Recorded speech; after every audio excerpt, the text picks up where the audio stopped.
Cinema താരങ്ങളായ ദുൽഖർ സൽമാന്റെയും അമിത് ചക്കാലക്കലിന്റെയും ആഡംബര വാഹനങ്ങളുള്ള പ്രിയം പരസ്യമായ രഹസ്യമാണ്. ഇവരുടെ ഗ്യാരേജുകളിൽ വിദേശ രാജ്യങ്ങളിൽ ഉൾപ്പെടെ എത്തിച്ച ആഡംബര വാഹനങ്ങളുടെയും വിൻറ്റേജ് കാറുകളുടെയും വലിയ ശേഖരമുണ്ട്. എന്നാൽ ആ വാഹനങ്ങൾ വന്ന വഴിയോ അതിനു പിന്നിലെ കെണിയോ ഈ താരങ്ങൾ അറിഞ്ഞു കാണില്ല. കസ്റ്റംസ് ഉദ്യോഗസ്ഥർ വീട്ടിൽ പരിശോധനയ്ക്ക് എത്തിയതോടെയാണ് വാഹന തട്ടിപ്പിന്റെ പുതിയ കഥ പുറത്തു വന്നത്. ഭൂട്ടാനിൽ നിന്ന് നികുതി അടയ്ക്കാതെ ഇന്ത്യയിലെത്തിച്ച വാഹനങ്ങൾ വാങ്ങിയതാണ് ഇവർക്ക് കെണിയായത്. കസ്റ്റംസിന്റെ റെയ്ഡിൽ അമിത് ചക്കാലക്കലിന്റെ 8 വാഹനങ്ങളും ദുൽഖറിന്റെ 2 ആഡംബര കാറുകളും പിടിച്ചെടുത്തു. കൊച്ചിക്ക് പുറമെ കോഴിക്കോട്, മലപ്പുറം ജില്ലകളിലെ വ്യവസായികളുടെ വീടുകളിലും വിവിധ സ്ഥാപനങ്ങളിലും റെയ്ഡ് നടന്നു.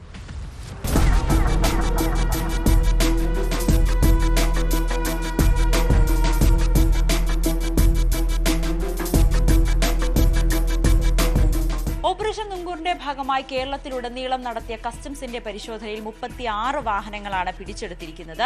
ഇതിൽ കൊച്ചിയിൽ എറണാകുളത്തേക്ക് വരുമ്പോൾ 3 പ്രധാനപ്പെട്ട നടന്മാരുടെ വീടിലും ഫ്ളാറ്റിലുമായിരുന്നു റെയ്ഡ് നടന്നിരുന്നത്. അതിൽ പൃഥ്വിരാജിന്റെ ഫ്ളാറ്റിൽ നിന്നോ വീട്ടിൽ നിന്നോ ഈ സംശയാസ്പദമായിട്ട് കാറുകൾ അല്ലെങ്കിൽ ഈ ഒരു ഓപ്പറേഷന്റെ ഭാഗമായി ഭൂട്ടാനിൽ നിന്ന് എത്തിച്ചു എന്ന് സംശയിക്കുന്ന വാഹനങ്ങൾ കണ്ടെത്താൻ കഴിഞ്ഞിട്ടില്ല എന്നാണ് കസ്റ്റംസ് ഉദ്യോഗസ്ഥൻ പറഞ്ഞിരിക്കുന്നത്. മറ്റൊന്ന് നടൻ ദുൽഖർ സൽമാന്റെ 2 വീടുകളിൽ, ഒന്ന് മമ്മൂട്ടിയുടെ വീട്ടിലും മറ്റൊന്ന് എളംകുളത്തെ ദുൽഖറിന്റെ വീട്ടിലുമായിരുന്നു പരിശോധന. ആ വീട്ടിൽ നിന്നുമാണ് എനിക്ക് പുറകിൽ കാണുന്ന ഈ ലാൻഡ് റോവർ കാർ പിടിച്ചെടുത്തിരിക്കുന്നത്. എന്തായാലും അന്വേഷണ സംഘം വ്യക്തമാക്കുന്നത് ദുൽഖറിന്റെ 2 വാഹനങ്ങളാണ് പിടിച്ചെടുത്തിരിക്കുന്നത്. മറ്റൊരു വാഹനത്തിന് ഫിറ്റ്നസ് ഇല്ലാത്തതിനാൽ ഇങ്ങോട്ടേക്ക് കൊണ്ടുവരാൻ കഴിഞ്ഞിട്ടില്ല. എന്തായാലും ഉടൻ തന്നെ ആ വാഹനവും ഈ കസ്റ്റംസ് ഓഫീസിലേക്ക് എത്തിക്കും. ഈ വാഹനം, അതായത് ദുൽഖർ സൽമാൻ ഉപയോഗിച്ചിരിക്കുന്ന ഈ വാഹനം ഭൂട്ടാനിൽ നിന്നും കേരളത്തിലേക്ക് എത്തിച്ച് അവിടെ നിന്ന് ആണ് ദുൽഖർ സ്വന്തമാക്കിയതെന്നാണ് മനസ്സിലാക്കുന്നത്. ഒപ്പം ഇതിന് ഫിറ്റ്നസ് സർട്ടിഫിക്കറ്റും ഇല്ല എന്നുകൂടിയാണ് മനസ്സിലാക്കുന്നത്.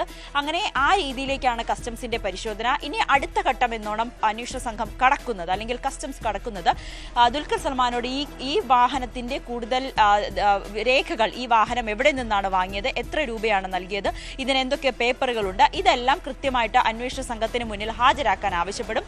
അതിനുവേണ്ടി സമൻസ് അയക്കാനാണ് കസ്റ്റംസ് ഉദ്യോഗസ്ഥർ തീരുമാനിച്ചിരിക്കുന്നത്. അങ്ങനെ തന്നെയാണ് ഇന്ന് പത്രസമ്മേളനത്തിലും കസ്റ്റംസ് കമ്മീഷണർ വ്യക്തമാക്കിയത്. സമൻസ് കൊടുക്കുകയും ഇവിടെ ഹാജരാവുകയും അവരുടെ സ്റ്റേറ്റ്മെന്റ് എടുക്കുകയും ചെയ്യും. ഇൻഡിവിജ്വൽസ് അറിഞ്ഞോ അറിയാതെയോ ഇതിൽ പെട്ടുപോകുന്നതാണ്. പലരും അറിയാതെ ആയിരിക്കാം, മറ്റു പലരും അറിഞ്ഞുകൊണ്ട് തന്നെയാണ് ഇതിനകത്ത് വാങ്ങിയിട്ടുള്ള വണ്ടികളെല്ലാം. മറ്റൊന്ന് അമിത് ചക്കാലക്കലിന്റെ വാഹനമാണ്. 8 വാഹനങ്ങളാണ് അമിത് ചക്കാലക്കലിന്റെ പക്കൽ നിന്നും പിടിച്ചെടുത്തത്. എനിക്ക് പുറകിൽ കാണുന്ന ഈ 2 വാഹനങ്ങളും ലാൻഡ് റോവറിന്റെ തന്നെ 2 വാഹനങ്ങൾ, ഈ ഒന്ന് ലെക്സസ്, ഒന്ന് ലാൻഡ് റോവർ, അങ്ങനെ 2 വാഹനങ്ങൾ കസ്റ്റംസ് കമ്മീഷണറുടെ നേതൃത്വത്തിലുള്ള സംഘം പിടിച്ചെടുത്ത് ഈ ഓഫീസിന് മുന്നിലേക്ക് ഇട്ടിട്ടുണ്ട്. ബാക്കി വാഹനങ്ങൾ ഉടനെ തന്നെ അവർ ഈ യാർഡിൽ നിന്നും അവിടെ നിന്നും പിടിച്ചെടുക്കുമെന്നാണ് അറിയാൻ സാധിക്കുന്നത്. പക്ഷേ ഈ അമിത് ചക്കാലക്കൽ വ്യക്തമാക്കുന്നത് ഈ വാഹനങ്ങൾ തന്നെ, പ്രത്യേകിച്ച് ലാൻഡ് റോവർ വാഹനം താൻ 5 വർഷമായി ഉപയോഗിക്കുന്നതാണ്.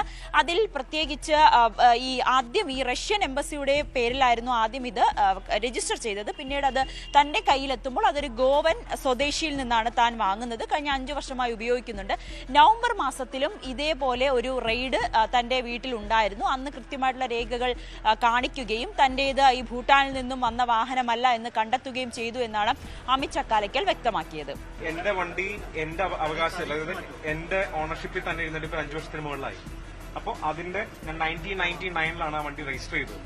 പക്ഷെ അവർക്ക് ആ ഡോക്യുമെന്റ്സ് എല്ലാം ഇപ്പൊ ഓൺലൈനിൽ MBD വന്ന് ഇവിടെ അതിന്റെ ഷാസി നമ്പറും എഞ്ചിൻ നമ്പറൊക്കെ എന്തെങ്കിലും മാനിപ്പുലേറ്റ് ചെയ്താണോ അല്ലെങ്കിൽ അത് ജെനുവിൻ ആണോ എന്ന് രജിസ്റ്റർ ചെയ്തെല്ലാം ചെക്ക് ചെയ്തിട്ട് അവർ പോയി. ഇനിയിപ്പോ വേണ്ടെന്ന് വെച്ച് കഴിഞ്ഞാൽ ഇതിന്റെ ഒറിജിനൽ ഡോക്യുമെന്റ്സ്, അതായത് 99 ഇത് രജിസ്റ്റർ ചെയ്ത സമയത്ത് കൊടുത്ത ഡോക്യുമെന്റ്സിന്റെ ഒക്കെ എന്തെങ്കിലും പ്രൂഫായിട്ട് അവർക്ക് ഒറിജിനൽസ് ഞാൻ എത്തിച്ചു കൊടുക്കണം. എന്തായാലും കസ്റ്റംസ് ഉദ്യോഗസ്ഥർ പറയുന്നത് ഭൂട്ടാനിൽ നിന്നും വില കുറഞ്ഞു വരുന്ന ഈ വാഹനങ്ങൾ പിന്നീട് ഹിമാചലിൽ നിന്നാണ് ഓരോ ഇടനിലക്കാർ വഴി ഈ വാഹനങ്ങൾ ഉപഭോക്താക്കളിലേക്ക്, അതായത് ഇപ്പോൾ ഉപയോഗിക്കുന്നവരിലേക്ക് എത്തുന്നത്. കോയമ്പത്തൂർ കേന്ദ്രീകരിച്ച് പ്രവർത്തിക്കുന്ന ഒരു സംഘമാണ് ഇതിന് പിന്നിൽ. ഈ സംഘം ഇരട്ടി വില കൊടുത്താണ് ഈ വാഹനങ്ങൾ ഇവർക്ക് വിൽക്കുകയും ചെയ്യുന്നത്. ഒപ്പം ഈ ഭൂട്ടാനിൽ നിന്നും സ്വർണ്ണക്കടത്തും ഒപ്പം മയക്കുമരുന്ന് കടത്തും ഉണ്ടെന്ന് തന്നെയാണ് കമ്മീഷണർ വ്യക്തമാക്കുന്നത്. എന്നാലും കേരളത്തിലുള്ള കൊച്ചിയിലുള്ള ഈ പിടിച്ചെടുത്ത വാഹനങ്ങളുടെ ഉടമകൾക്ക് നോട്ടീസ് അയക്കും, അവർക്ക് സമൻസ് അയച്ച് അവരോട് ഹാജരാകാൻ നിർദ്ദേശം നൽകും. അതിനുശേഷമായിരിക്കും തുടർ നടപടികളിലേക്ക് പോവുക.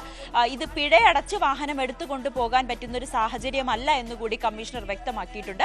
പകരം ഇവർ ആവശ്യമായിട്ടുള്ള രേഖകൾ ഹാജരാക്കിയാൽ മാത്രമേ പിന്നീട് ഈ വാഹനം വിട്ടുകൊടുക്കുകയുള്ളൂ, ഇല്ലെങ്കിൽ കണ്ടുകെട്ടും തുടർന്നുള്ള നടപടികളിലേക്കും കടക്കും. എന്തായാലും രണ്ട് താരങ്ങൾക്കും അമിത് ചക്കാലക്കലിനും ദുൽഖറിനും ഉടനെ തന്നെ നോട്ടീസ് അയക്കാനാണ് കസ്റ്റംസിന്റെ തീരുമാനം. പൃഥ്വിരാജിന്റെ ഈ വാഹനവുമായി ബന്ധപ്പെട്ട ഈ ഭൂട്ടാനിൽ നിന്നും വരുന്ന വാഹനം അല്ലെങ്കിൽ ഈ ഓപ്പറേഷന്റെ ഭാഗമായിട്ടുള്ള വാഹനം കണ്ടെത്താൻ സാധിച്ചിട്ടില്ല. അതുകൊണ്ട് തന്നെ നിലവിൽ പൃഥ്വിരാജിനെതിരെ മറ്റ് നടപടികളിലേക്കൊന്നും കടക്കുകയില്ല എന്നുകൂടിയാണ് കസ്റ്റംസ് കമ്മീഷണർ വ്യക്തമാക്കുന്നത്.